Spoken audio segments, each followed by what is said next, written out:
So today our topic is schizophrenia. Schizophrenia क्या से आया है? Greek word से आया है. Schizen and friend means splitting of mind.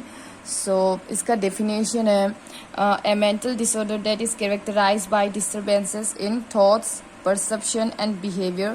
तो ये जो मेन है, अगर आपका एग्जाम में अगर स्क्रीजोफ्रेनिया ऑफ कोर्स आएगा ही आएगा. सो आता है तो क्या हो गया, कैरेक्टराइज बाय क्या क्या में डिस्टर्बेंस आता है इनका. Thoughts, that is important, like thoughts, perception and behaviour, ये तीन चीज में डिस्टर्बेंसेस आ सकते हैं. सो तब जाके एक पर्सन को स्क्रीजोफ्रेनिया डायग्नोज होगा. A mental disorder that is characterise by disturbances in thoughts such as delusion. Delusion क्या होता है? फॉल्स बिलीव होता है. So as you might know कि डेल्यूजन का टाइप्स होता है ग्रैंडियोस एंड जेलेसी. सो इसका एक एग्जांपल है ग्रैंडियोस डेल्यूजन, जिसमें पर्सन को क्या लगता है कि उनके पास की बहुत ग्रैंड पावर है, grand power to explore this whole earth. उनके साथ ऐसे टाइप में भी एक डेल्यूजन रह सकता है. That is false, right? So delusion is a false belief. And next is perception. Perception is a misperception such as hallucination. Hallucinations क्या होता है? misperception होता है कि यहाँ में पर्सन जो गलत परसीव करता है हर चीज को. so it involves the senses such as auditory, that is hearing, visual, olfactory, tactile and gustatory.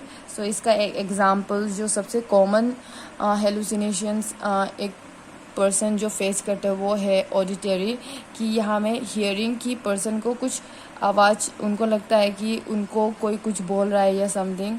So that is miss perception. And behaviour में डिस्टर्बेंसेस आ सकते हैं सच एज डिसऑर्गेनाइज स्पीच और कैटेटोनिक बिहेवियर. डिसऑर्गेनाइज स्पीच क्या होता है कि वो उनका स्पीच जो ऑर्गेनाइज वे में नहीं होता है. फॉर एग्जांपल ये पे पेशेंट की कुछ स्टोरी बता रहा हो तो उनका स्टोरी जो अलाइन नहीं होगा एक दूसरे से, कि ये वो एक स्टोरी बता रहा हो, नेक्स्ट में वो अलग ही स्टोरी बताना स्टार्ट कर देंगे. So that is not a organise speech, that is disorganise speech. और कैटेटोनिक बिहेवियर, कैटेटोनिक बिहेवियर एक साइकोमोटर डिस्टर्बेंसेस है जहाँ में क्या होता है एबनॉर्मल मूवमेंट इन इमोबिलिटी हो सकता है. इसमें भी दो टाइप्स होता है, stupor and excited. So we will discuss that in the next class. इन सब की डिस्टर्बेंसेस की वजह से क्या हो जाता है कि एक पर्सन अपना जो फंक्शन है एवरीडे लाइफ, जो नॉर्मल फंक्शन हो उसमें क्या होता है वो नहीं कर पाता है. उसमें वो कंडीशन, उनका कंडीशन वर्स होते जाता है, जिसका वजह से वो जो अपना लाइफ का कुछ भी काम नहीं कर पाता है. A disorder that affects a person ability to think, feel and behave clearly. So इनका नेक्स्ट डेफिनेशन है कि ए डिसऑर्डर एक डिसऑर्डर है दैट अफेक्ट्स ए पर्सन्स के एबिलिटी को अफेक्ट करता है to think, feel and behave clearly. उनका सोचने में, उनका फील करने में, उनका जो बिहेवियर है उसमें क्या करता है, अफेक्ट करता है. सो ये था स्क्रीजोफ्रेनिया का डेफिनेशन. इटियोलॉजी. सो इनका कॉजेज क्या क्या हो सकता है स्क्रीजोफ्रेनिया का. जेनेटिक थ्योरी जो स्क्रीजोफ्रेनिया है that runs in the family. So अगर किसी फैमिली में अगर किसी को स्क्रीजोफ्रेनिया है, so that might transfer to the other generation gene के through. So genetic theory. Neurological factors such as dopamine hypothesis, serotonin hypothesis. जो हम डोपामाइन और सेरोटोनिन है न्यूरोट्रांसमीटर. सो इनकी वजह से अगर लो या ज़्यादा हाई डोपामाइन सेरोटोनिन लेवल होता है, अगर सेरोटोनिन या डोपामाइन लेवल ज़्यादा लो होता है तो इंसान को एक डिप्रेशन, एंजाइटी, समथिंग ये सब हो सकता है. So dopamine and serotonin hypothesis की वजह से भी स्क्रीजोफ्रेनिया हो सकता है. And environmental factors such as social isolation, खुद को एक पर्सन सोशली आइसोलेट करा हो तो वो उनको स्क्रीजोफ्रेनिया हो सकता है. Racial discrimination, family dysfunctions, childhood experience of abuse and trauma, substance abuse. अगर फैमिली डिसफंक्शन, अगर फैमिली में कन्फ्लिक्ट चल रहा हो, फैमिली कंडीशन ठीक ना हो, उनकी वजह से भी हो सकता है. Childhood experience of abuse and trauma, अगर बच्चे समय में अगर वो पर्सन को अब्यूज़ या किसी भी ट्रॉमा वो विटनेस या वो एक्सपीरियंस किया हो तो उनकी वजह से भी स्क्रीजोफेनिया हो सकता है, substance abuse such as drugs, cocaine या कुछ भी सब्सटेंस अब्यूज पर्सन हो उनको स्क्रीजोफेनिया हो सकता है. Next is socio cultural factors. Life events any stressful life events या कुछ भी ट्रेजिक इवेंट्स हो सकते हैं जो लाइफ में जिसकी वजह से क्या हो सकता है कि स्क्रीजोफेनिया हो सकता है. सो ये था हमारा aetiology. So next we will study sign and symptoms. Sign and symptoms इनका 3 types of sign and symptoms होता है, positive, negative and cognitive. So अगर इसका जो स्क्रीजोफ्रेनिया का जो मेन सिम्टम्स होता है in that you have to remember कि उनको हम की डेफिनेशन में पढ़ा था कि हेलुसिनेशन होता है, डिल्यूजन होता है और डिसऑर्गेनाइज स्पीच या थॉट हो सकता है. सो ये मेन सिम्टम्स होता है. सो पॉजिटिव सिम्टम्स में उसका होता है हेलुसिनेशंस. हेलुसिनेशंस क्या होता है I have already explain. And delusion होता है बिजार बिहेवियर मीन्स स्ट्रेंज. उनका बिहेवियर जो स्क्रीजोफ्रेनिक जो पेशेंट है उनका बिहेवियर बहुत स्ट्रेंज होता है. एंड डिसऑर्गेनाइज थॉट्स, उनका थॉट्स जो ऑर्गेनाइज नहीं होता है. सो नेगेटिव सिम्टम्स में आ जाएगा alogia is a poverty of speech. Anhedonia मतलब होता है inability to feel pleasure in pleasurable activities.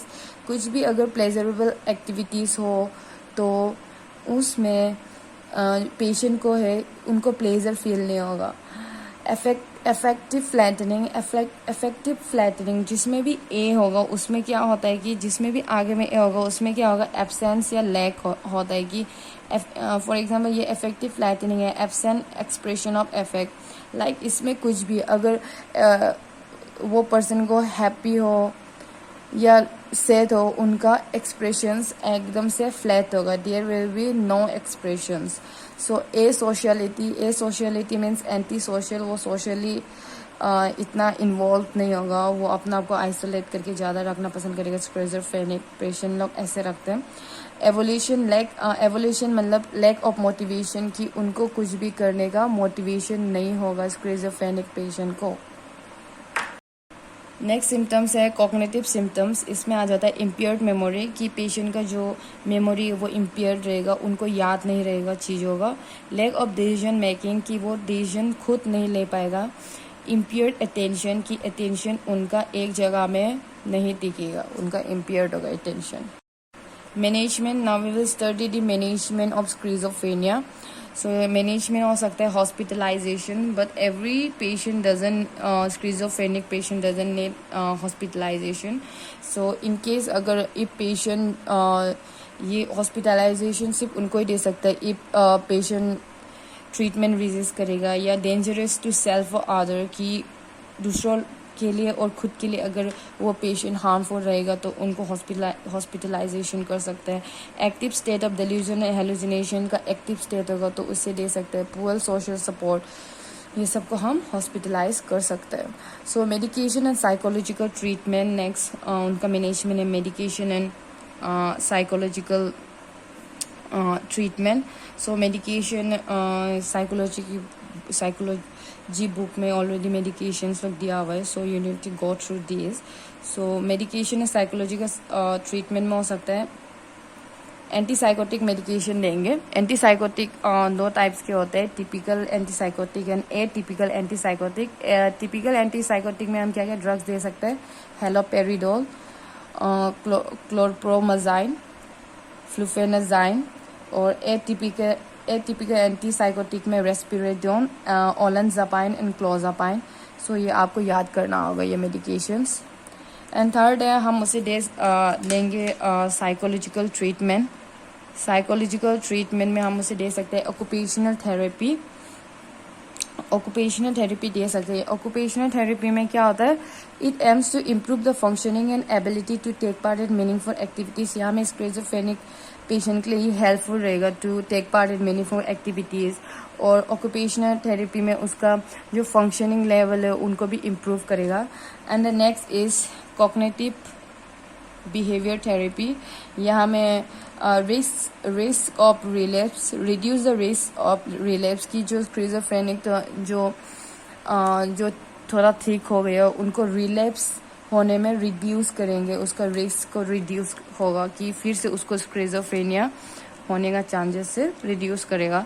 Help reduce the severity of symptom, जो सिम्टम्स है उसको थोड़ा कम होने में, ईज होने में ये कॉग्निटिव बिहेवियर थेरेपी हेल्प करेगा।